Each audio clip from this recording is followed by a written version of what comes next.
Today on ELN Morning. The doctor's in. University Medical Director Dr. Jeanette Archnell joins us live in studio to discuss boosters, masks, and more moving forward this spring. Making money. Student employees will soon see more cash added to their paychecks. And Into the Woods. The Performing Arts Department's spring season begins tomorrow night with a Broadway classic. Today, February 10th, 2022. This is ELN Morning.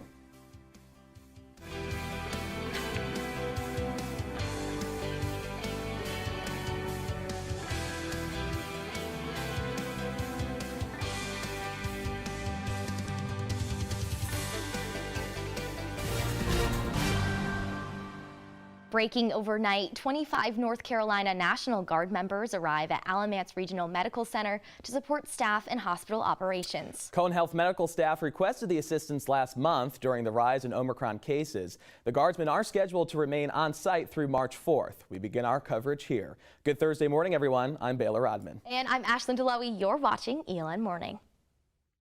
Guard members will support hospital staff and operations, assisting with vital sign checks, COVID-19 testing, patient check-ins, meal delivery, and transportation.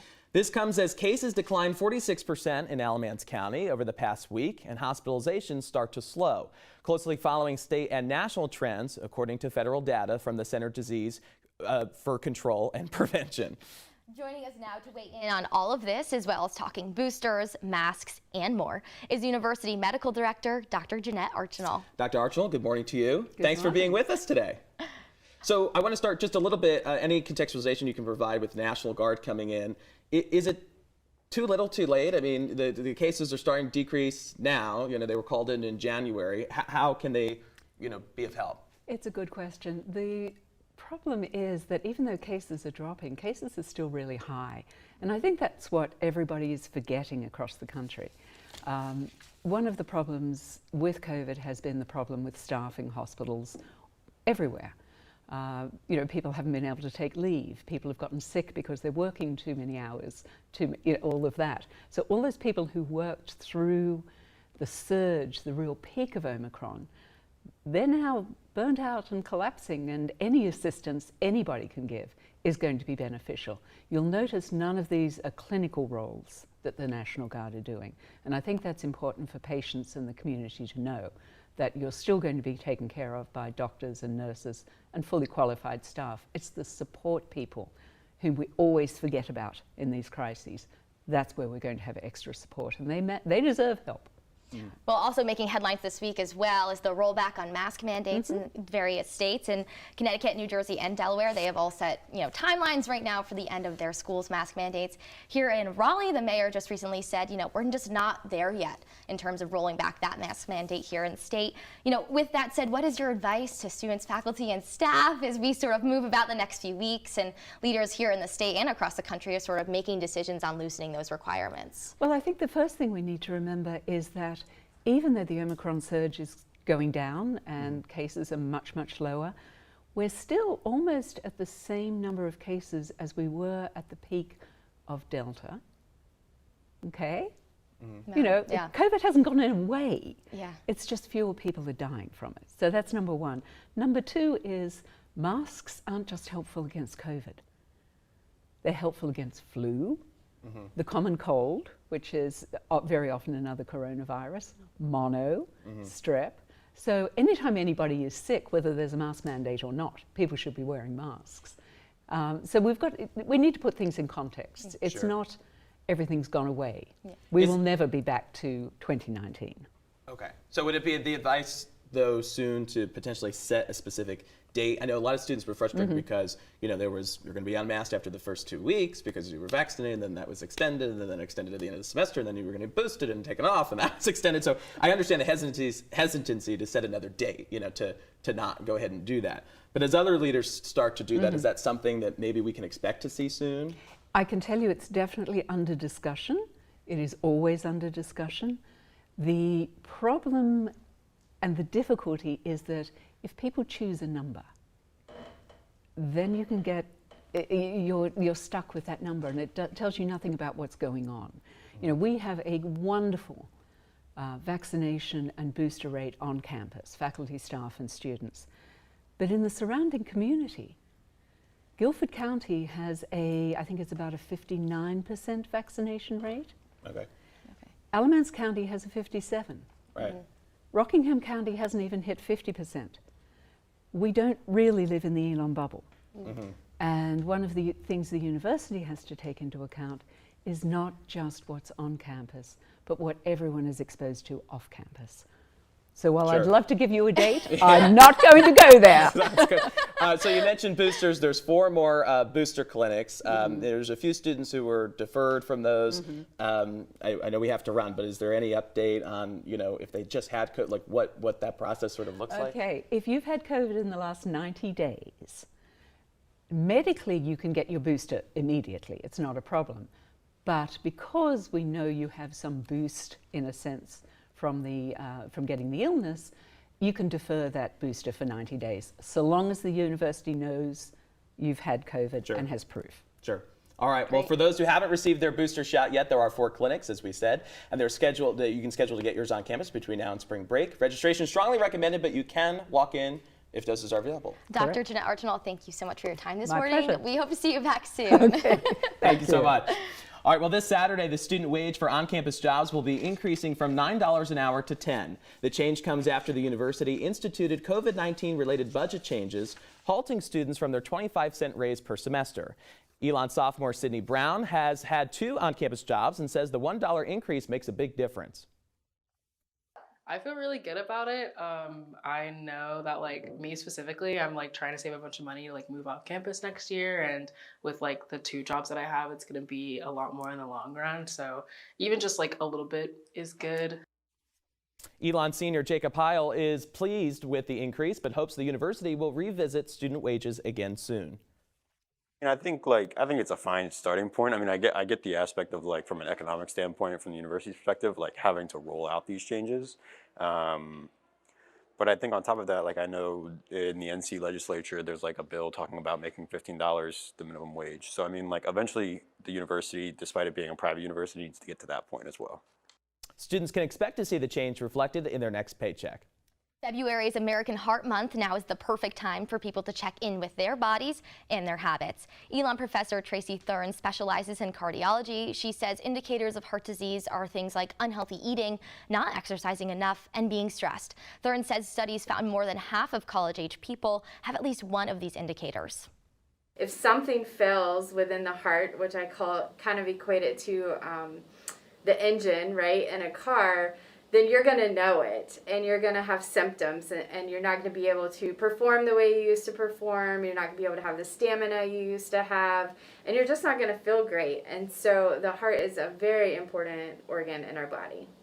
She says students need to practice healthy eating and exercise now to prevent problems down the road.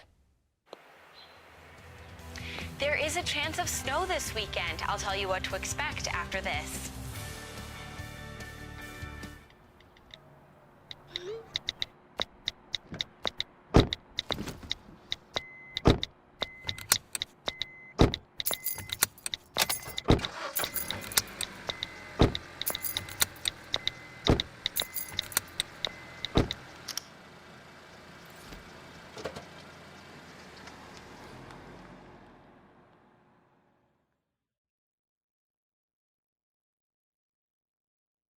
Let me tell you about the toughest guy on earth.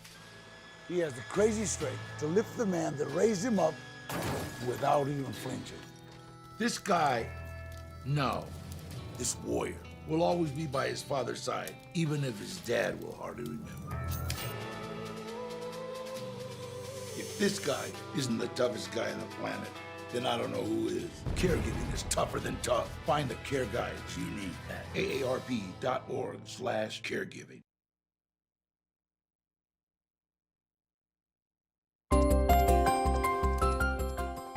It's 9 minutes after the hour now, and our Margaret Faust joins us live on Zitron Plaza for a look at the weather ahead. Margaret, good morning. I hear it's going to be pretty warm out there today. Good Good morning, Ashland and Baylor. Yes, it's going to be warmer in the afternoon, but it is chilly right now. Let's take a look at the weather for the rest of today and tonight. Temperatures are going to hit about 66 degrees in the afternoon, which is great, but they're going to dip to around the mid-40s tonight. So if you're going to be out and about, make sure to grab a jacket. Now let's take a look at your Phoenix 5-day forecast. Tomorrow and Saturday are going to be sunny, with the warmest temperatures in the afternoon. And on Sunday, there is a 40% chance of snow, so make sure to stay inside and stay warm to close out your weekend. And looking ahead to next week, it's going to be all sun, but the temperatures are ranging anywhere from 40 to 60 degrees, so stay on your toes. Ashland and Baylor, back to you. All right, Margaret Faust, live on Citroen Plaza with the 5-day this morning. Margaret, thank you. ELN Performing Arts Department is set to premiere the Broadway classic Into the Woods this weekend as this year's spring musical. Senior Skylar Sayaski has not performed on stage since the pandemic. She says portraying Cinderella on stage could not be a better way to close out her college experience. The story and the musical is why I started doing theater, and this is my first time ever playing her, and so it's kind of like a little dream come true. And to close out my college experience performing such a important role to me, it's a dream. Junior Brooks Andrew came to ELN to pursue musical theater. He says the intense nature of the winter term rehearsal process helped prepare him for the challenging industry he plans to enter.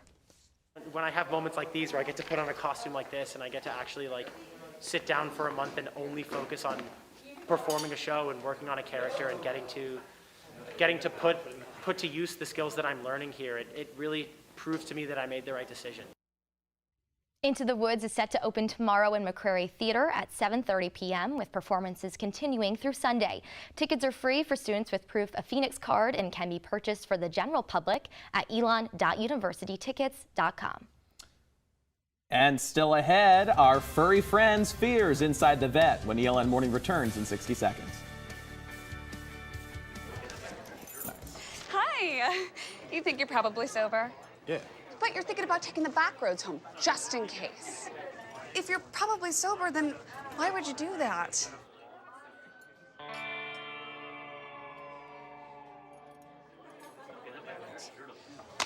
Good choice. Probably okay isn't okay. If you see a warning sign, stop and call a cab, a car, or a friend. That's a full glass of wine. I'll be chatting you later.